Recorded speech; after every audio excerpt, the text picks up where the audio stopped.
Ladies and gentlemen, rock fans from all around the goddamn world, welcome back to the home of new rock album reviews, MPJ, because that's what we do. We review the latest rock albums. Welcome to my panel, to Paul, to the ghost that is Ian, and to Trish, to Chris, and to Dave. Welcome, everybody. Hello. Okay,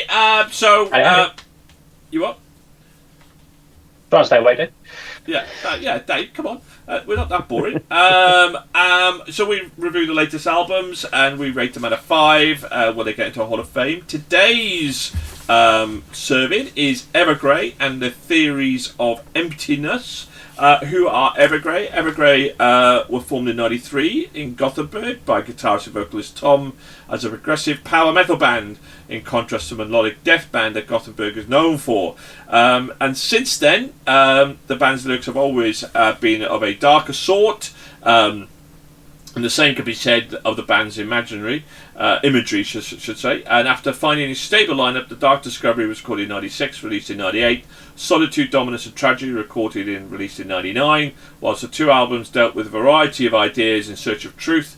2001, A Recreation Day in 2003 are concept albums. The latter album dealing with issues such as contemplating suicide, as I lie here bleeding, mourners after a funeral, I'm sorry, a cover of Deliber Dimmerbag's hit, and a dying people looking back on their unforgiving sins, Unforgivable.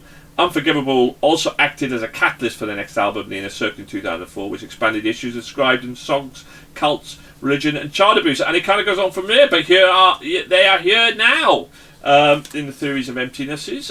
Chris, let's start with you then. Evergrey, and what did you think? A roller coaster for me. I'm not sure, to be honest with it. I've not heard of Evergrey before. It's not something that I've been aware of. If you like your sort of symphonic rock, then I think you've got a lot to go for here. There is a lot in this album. I think possibly the Theories of Emptiness, they certainly didn't want to leave any even partial second of sound empty for you to actually think. It just seems like there's so much going on. There's so much sound, so much. I don't want to call it noise because it's not noise, but it just feels so busy. Some of the tracks have got so much going. I think I need a few more ears just to be able to pick up everything that they're trying to put down as part of the track. That doesn't make it bad. It just means you've really got to be in the mood to pay attention and listen to it to get the most out of it. They also have, I think it's the only album this month that's got any, but they've also got a fair amount of growler in some of the songs, Cold Dreams. Was just I don't think it needed it, frankly. It just put me off a little bit, as it usually does in fairness. There are some highlights. To Become Someone Else was a great track, possibly without the long instrumental in the middle, but hey ho. I liked it and I didn't like it for various different reasons, and it came out as I'm not sure, frankly. It's a tough one for me, but I enjoyed enough of it to as will be reflected in the score towards the end. Okay, Dave, what did you think? This one, it just all seemed to, for me, blend into one. There was just nothing about it that sort of grabbed me. I mean, it's good. If someone put it on and I was around, I'd quite happily, listen to it. It wouldn't be something that would annoy me or grate on me. But I just found all the songs just sort of blended into one. Couldn't really pick out any particular tracks that I went, oh, okay, that's sort of stand out for me. It just left me feeling somewhat empty, to be fair. It's bad, as I say. I can appreciate what they're trying to do. I just don't think it hit the mark with me. It was just not something that really sort of, left any sort of impact on me at all. Well, to be honest with you, considering the emptiness that you felt, there is some theories about that, Yeah. Very good, Nigel, very good. Paul, did this leave you feeling empty? And tell us your theories. I don't know, did you think that comment that Dave, did you think about it all month, or was it just sort of spur of a moment that you thought? Well, it was a spur of the moment, Paul, because I didn't know what he was going to say, obviously. Right, obviously. Okay. I mean, he didn't send me his review in advance for me to come up with that joke. I know, but a precursor to anyone who said that. Never mind. No, I can't remember anybody saying the word empty. Oh my God! Shoot now. I'm a stand-up, Paul. I can. All right, you just roll with it. Okay. Yeah, absolutely. Okay, right, okay. So, Swedish prog rock band Evergrey recently passed a 30th anniversary, as you kind of mentioned when they started, as a band, which is quite remarkable because I've never heard of them.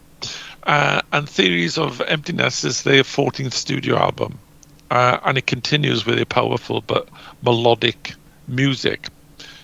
Unfortunately for this album, it kicks off with Falling from the Sun, which is by far the standout track, and the rest of the album just doesn't live up to it. Wow. Okie dokie. Interesting. Ian. I really enjoyed this. Chris absolutely nailed it. You like your symphonic metal, which we all know I absolutely love symphonic metal completely.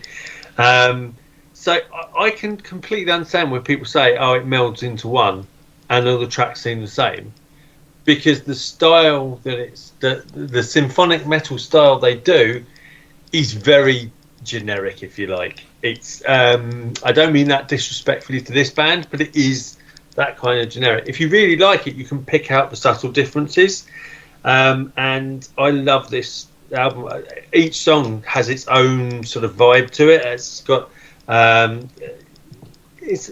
each song has its own nuances, and I just love the variation in that generic style. Am I explaining myself clearly? I think I am. I get you. You get me? You. Okay, that's cool. Excellent. Perhaps you can explain to me what I mean. That would be great. I definitely didn't. I wasn't left feeling empty. There, Paul. I just thought I'd mention it. There's a theory behind that. Empty. There is a theory. God. There is a theory, and to be fair, it's a theory of everything. No misfortune. Falling from the sun is, what a way to fall from the sun. And We Are the North. I like that because this album has got some really cool sort of like anthemic sounding songs, and obviously We Are the North. It sounds a bit Game of Thronesy, up in the north. Yeah. We are the North, and you expect some good power metal come from that type of thing. I loved the Theory of Emptiness. That was just beautiful way to finish the album. So many good songs on there. Nothing really stood out as being much better than the rest, apart from that last song. I really liked it. A little bit too heavy in places. It did lose its way with that, I think. I think they just tried to put one element in it too much. Otherwise, it would have been absolutely awesome. But I really enjoyed this album. Somebody who's almost always a little bit awesome. Trish, what do you think of Theories of Emptiness? Do you have a theory? Did it leave you feeling empty or full I have a theory. Well, my ears were woken up immediately with the opening track, Falling from the Sun, and I was excited for what was to come. And I was not disappointed, that is for sure. With tracks like Misfortune, To Become Someone Else, and for me, Ghost of My Hero gave me goosebumps. The whole album, basically, I loved. I couldn't pick a favourite track as a standout. This album is full of progressive metal, melodic rock, with a bit of... There's nothing empty about this album. If you like Ghost and you want a bit of a heavier version of Ghost, this is the album for you. It's the heavy metal version of Ghost on their album in terms of the melodic and the melodies. In fact, you mentioned the three songs that were my favourite: Ghost of My Hero, Misfortune, and To Become Someone Else. I adore this album. I think it was absolutely hit every single of my sweet spots. It was absolutely brilliant, and I like so my criticism of Ghost is I just wish it was a bit heavier, and this is a little bit heavier, and I thoroughly enjoyed it. It was absolutely terrific, really cracking album. It was on. This and The Warning in terms of this segment was there till the end in terms of I must have listened to this album probably about 8-9 times. Loved it. Absolutely loved it. Terrific. So, yeah, brilliant.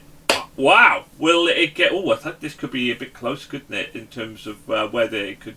We're a bit divided panel.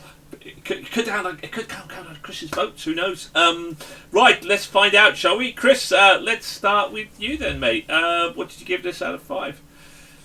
I gave this one a 3. Dave. I gave it a 2.5. This is middle of the road as they come. Paul. Yeah, I give it a 2.5 as well. I'm with Dave all the way. Ian. Yes, it's not just me. You are such a fool. You idiot, but we love you. Chris is my mate. I've got to make it. I can't leave him stranded. Oh, on his don't own. blame Chris. Don't blame Chris. What was your vote, Ian? 4.5. 4.5. Trish. Should we do it together, Trish? 5. 5 all the way. Paul, do you want me to mop your furrowed brow? Based on Paul's expression, we'll drop his 2.5. We'll keep Dave's 2.5 in. That gives us an average of 4. It gets into our Hall of Fame, everybody. Good. It's in our Hall of Fame. It's our 64th favourite album of all time, 19th favourite album of the year so far. Will it make? It will get into the list of wild picks. Who knows? It won't reach our album of the year show, but it might do if it gets a wild pick. Thank you very much to everybody. Thank you very much to Chris, to Dave, to Paul, to Ian, to Trish. And keep on rocking, everybody. If hell, like and subscribe, and maybe leave a comment. Crazy thoughts, but there we go. Goodbye, everybody.